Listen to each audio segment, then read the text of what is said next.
Hey guys, I break down the most jaw-dropping finds from Antiques Roadshow. Only the best, no filler. Plus, I give my take on their current value.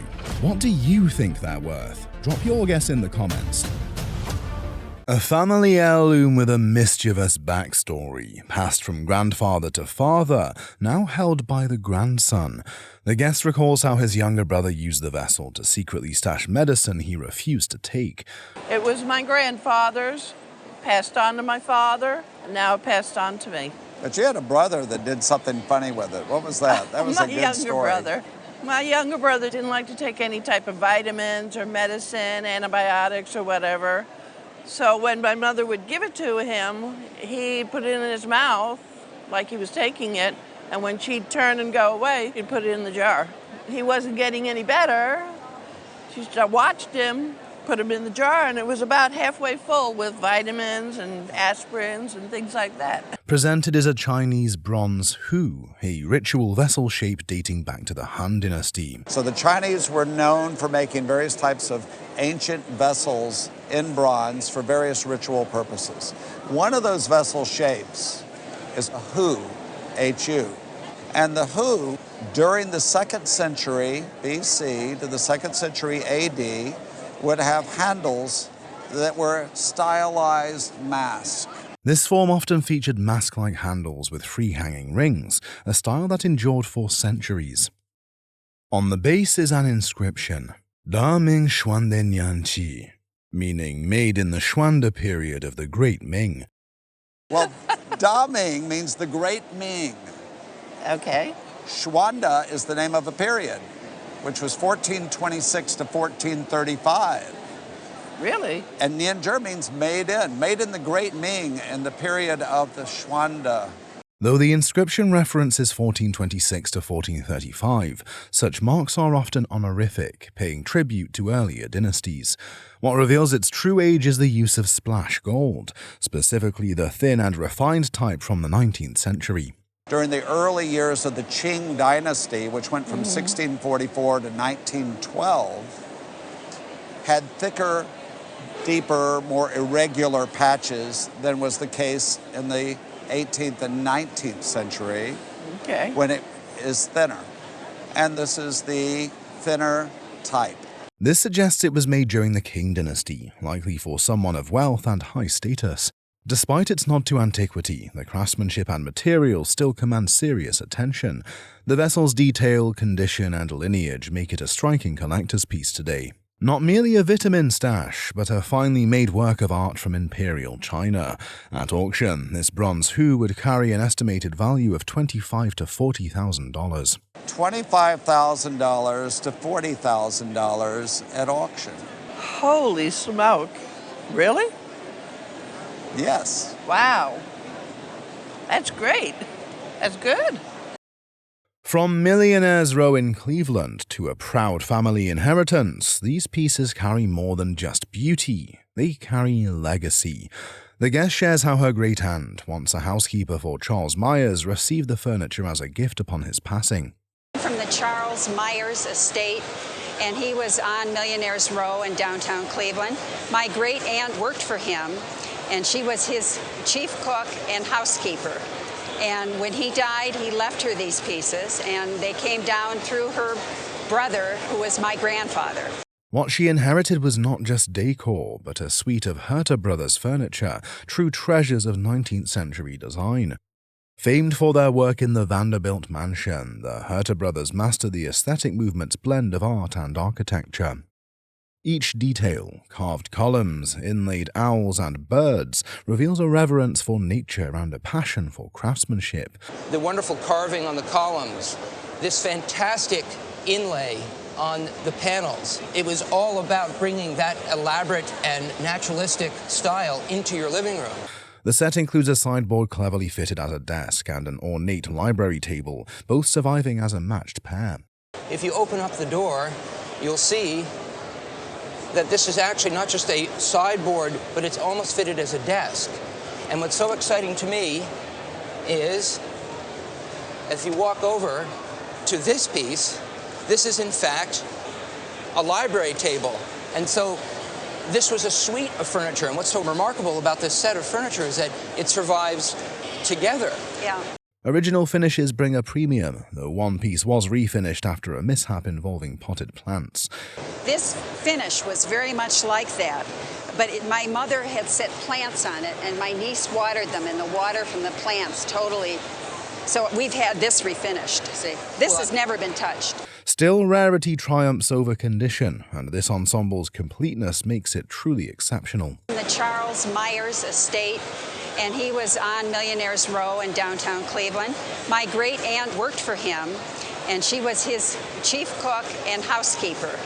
And when he died, he left her these pieces, and they came down through her brother, who was my grandfather. Well, as style changed, people relegated their furniture, even their high-style furniture, upstairs to the servants' quarters, and it was largely dispersed.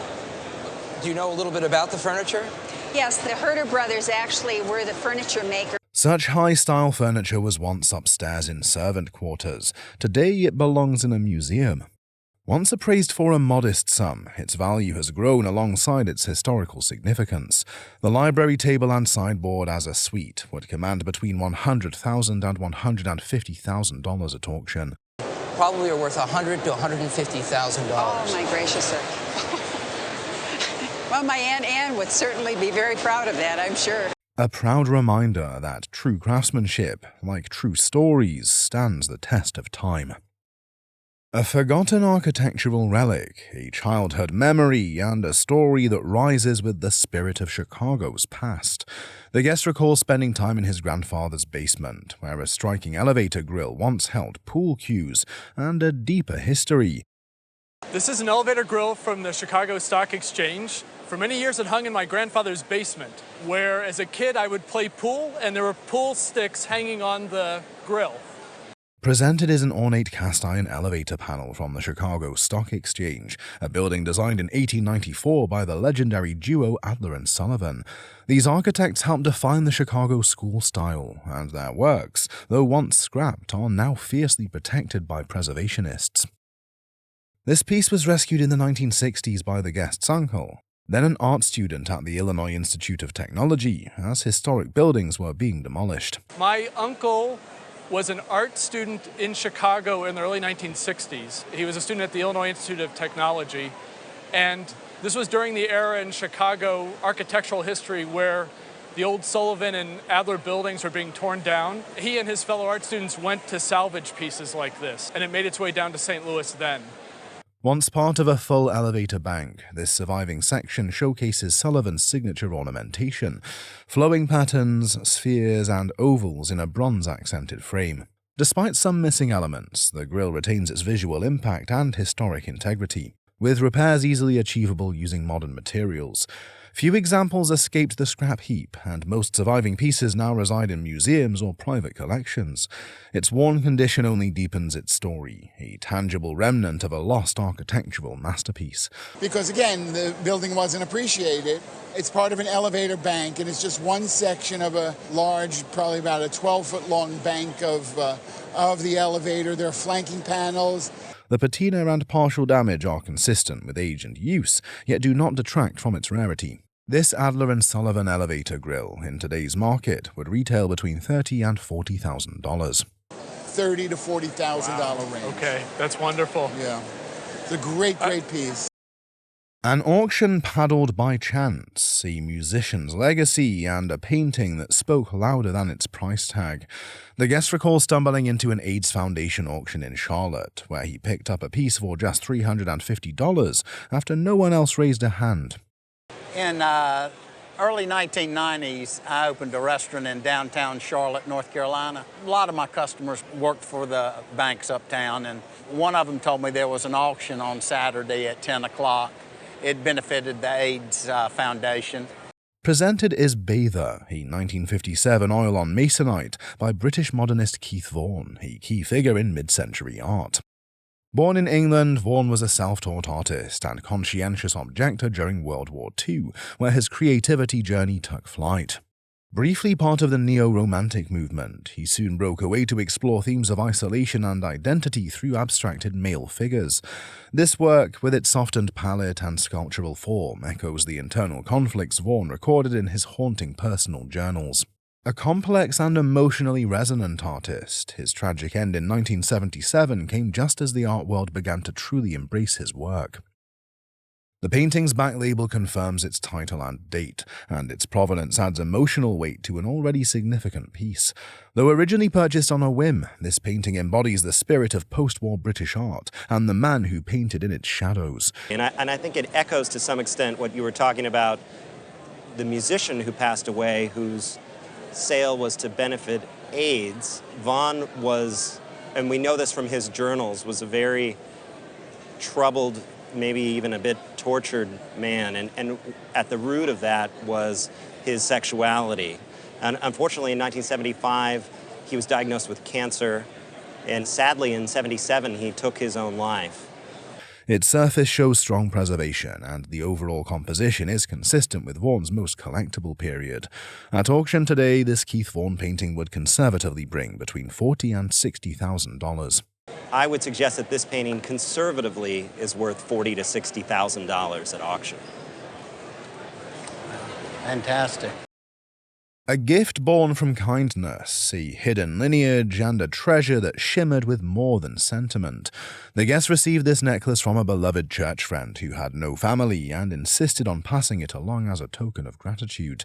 This was gifted to me by a woman that was in my church. She became very ill and had no family or anything, and we sort of took her into our family and took care of her, and she insisted that I take this piece as a gift. Presented as a pendant of 18-karat yellow gold, featuring a vivid 8-karat peridot at its heart, encircled by diamonds of mixed hues, white, yellow, and champagne. If you look at these stones that are set kind of freeform around the outside edge, they're diamonds, but they're not all white diamonds.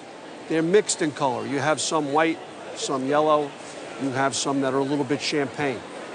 Oh my goodness. So the way the gold wraps around it, the color of the 18-karat and the diamonds, there's this little bit of movement in the design. Once owned by the Becker family of Bolton Lake's Millionaire Row, it passed through generations from a grand 40-room estate and landed unexpectedly here. Its handcrafted back reveals delicate canotile wirework, a signature of elite American design from the early 20th century.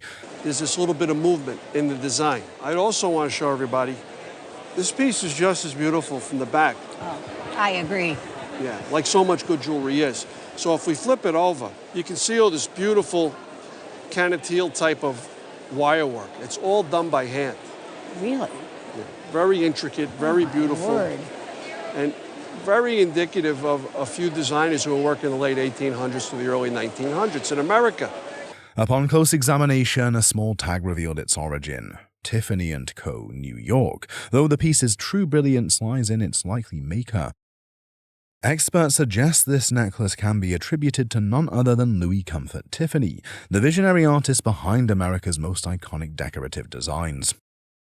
Louis, son of the famed jeweler, worked independently until Tiffany & Co. began retailing his pieces after his father's death. The necklace's stylized chain and craftsmanship align closely with his 1910-era creations, though opinions on attribution vary slightly. Even amid some scholarly debate, the elegance and historical weight of this piece shine through every curve and gem. At auction, this necklace, likely crafted by Louis Comfort Tiffany, would carry an estimated value between $20,000 and $30,000.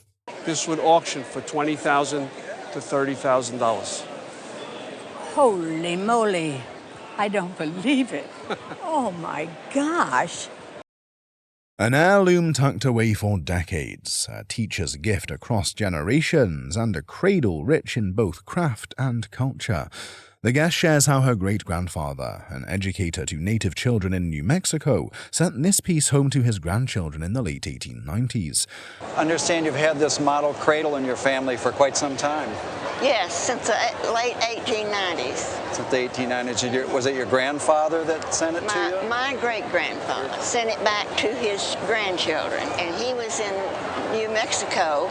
He went out there to teach the Indian children. Presented is a model cradle board, believed to be Comanche in origin, an exquisitely crafted miniature of the full-sized versions used for infants. Its muslin base is decorated with intricate beadwork, including rare Cheyenne pink beads prized across the Plains tribes. Though one side has suffered some bead loss from years of childhood play, the remaining patterns and colors remain vibrant and distinctive. The hood retains its rawhide lining and buckskin fringe, once dyed yellow, now softened by time but still intact. These model cradles were obviously modeled off of a large cradle for an infant, and they're very desirable. Anything Kiowa Comanche from the 19th century is very desirable. Particularly notable is the netted beadwork along the edge, an uncommon Comanche technique requiring delicate repair. The wooden boards bearing traces of a red or yellow tint feature crescent moon motifs, another hallmark of Comanche design. Comanche also used to do things like crescent moons here. That's really a nice touch. These were probably painted yellow at one time, and the incising has red a shade in of it. kind of a reddish tone. Yeah, it has a reddish tint on the edges. Despite its age and wear, the cradle is fully restorable, and each bead, board, and thread speaks to skilled hands and sacred traditions. With professional restoration estimated at under $1,000, the value of this rare 19th century model cradle is substantially increased. In today's market, once restored, this Comanche cradle board would be worth between $30,000 and $40,000. And once it's restored, it's worth about $30,000 to $40,000. Wow! No, I had no idea. I guess I'll take it out of the closet now and be a little more careful with it. A document nearly lost to history, a hurricane survivor, and a name that shaped the map of America. The guest reveals her family's direct descent from Merryweather Lewis's sister, and how this treasure was discovered by her great-grandmother in an old chest at the Lewis family home in Locust Hill, Virginia. Well, my family is descended from Merryweather Lewis's sister, and he, of course, had no offspring of his own. My great-grandmother grew up in the Lewis family home in Locust Hill, Virginia, and one day as a young girl, she found the commission as she was rummaging through an old chest, and she was told that she could have it. Years later, as a grown woman, she and her husband and children were living in Galveston Island in 1900 when the horrible hurricane struck that city. Their home was completely destroyed, but they managed to salvage just a few of their treasured possessions, their silver, and apparently this document. Presented is a military commission signed by President Thomas Jefferson in 1802, officially naming Merryweather Lewis as a captain, 2 years before he would lead the famed Lewis and Clark expedition. It could almost be seen as the genesis of the Lewis and Clark expedition, which from 1804 to 1806 went from St. Louis to the Pacific and back. Right. Congress authorized the expedition in order to open up trade ties with the Indians, but in fact it really proved the feasibility of transcontinental travel and probably remains the most important expedition in American history. Unlike most presidential documents prized for the signer, this one is elevated by its recipient, the iconic American explorer himself. That expedition, spanning from St. Louis to the Pacific and back, remains one of the most significant in U.S. history, proving the possibility of transcontinental exploration. The commission bears not only Jefferson's signature, but also that of his Secretary of War, though these pale beside the document's historic recipient. Miraculously, the piece survived the devastating 1900 Galveston hurricane, rescued by the guest's ancestors along with just a few cherished belongings. While some fading diminishes its clarity, its provenance and timing make it a foundational artifact of American exploration. Had it belonged to another officer, it might fetch $4,000 to $6,000, but the Lewis name changes everything. At auction, this Merryweather Lewis commission would command a value between $25,000 and $35,000, with potential for even more. Between $25,000 and $35,000.